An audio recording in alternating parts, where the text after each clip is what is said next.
जो दूसरे बैंक्स हैं, चाहे वो कमर्शियल बैंक हों, चाहे वो जो है वो हमारे शेड्यूल बैंक हों, चाहे वो नेशनलाइज बैंक हों, प्राइवेट बैंक हों, जो लोन दूसरे बैंक देते हैं वो सारे लोन हम देते हैं।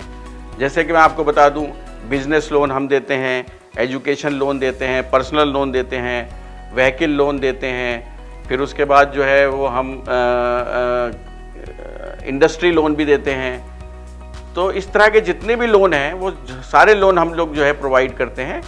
और जिस तरह के सेक्टर में, अब मैं आपको लोन से बताऊं कि हमारे बैंक से जो है लोगों को किस तरीके के फ़ायदे हुए हैं।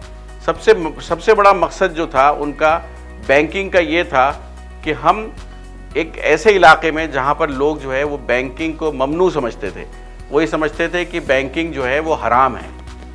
तो बैंकिंग हराम नहीं है, मैं कोई मौलाना नहीं हूँ, लेकिन बैंकिंग हराम नहीं है। और किसी भी बिना बैंकिंग के आप कोई बिजनेस नहीं कर सकते, आप यहाँ तक के हज तक पे भी नहीं जा सकते हैं। अगर आपका बैंक का अकाउंट ना हो तो आप हज तक पे नहीं जा सकते।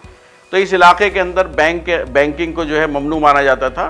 तो उन्होंने इस इलाके से जो बैंक शुरू किया उसका मकसद ये था कि वो लोग जो बैंकिंग से जुड़े हुए नहीं हैं, यानी उनको जो है फाइनेंशियल इंक्लूजन, जो हम आज गवर्नमेंट की एक वो सुनते हैं कि फाइनेंशियल इंक्लूजन के ऊपर गवर्नमेंट का बहुत जोर है, उन्होंने 95 में जो है वो फाइनेंशियल इंक्लूजन का काम किया।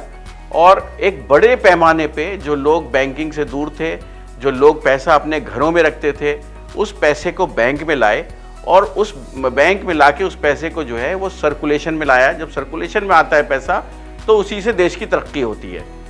तो अगर हम किसी भी चीज़ को घर में रख दें तो कभी भी उस चीज़ से जो है वो देश को या उसको फ़ायदा नहीं होगा। अब जब हम सर्कुलेशन में लाते हैं तो उससे जो है वो बहुत बड़ा फ़ायदा होता है, देश को भी फ़ायदा पहुंचता है और देशवासियों को भी फ़ायदा पहुंचता है।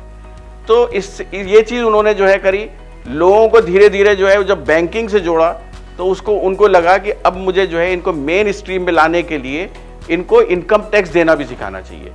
तो हमने जो है उसके अंदर क्या किया कि जो भी लोन हमारे यहाँ से लेता था, हमने शर्त लगा दी कि हमें जो है वो हम उसको लोन देंगे जो हमारे जो है जिसके पास जो है वो पैन नंबर होगा, इनकम टैक्स नंबर होगा। तो अब जो है हमारे यहाँ जो भी लोन लेने आता है वो पहले जो है अपना इनकम टैक्स नंबर लेके आता है, पैन नंबर लेके आता है और इनकम टैक्स रिटर्न उसकी 3 साल की हम मांगते हैं। तो इससे क्या होता है कि लोग जो है वो टैक्स पेयर बढ़ रहे हैं। तो आपने देखा होगा इस इलाके में पहले टैक्स पेयर बहुत कम थे, अब जो है वो थाउजेंड्स में टैक्स पेयर हैं।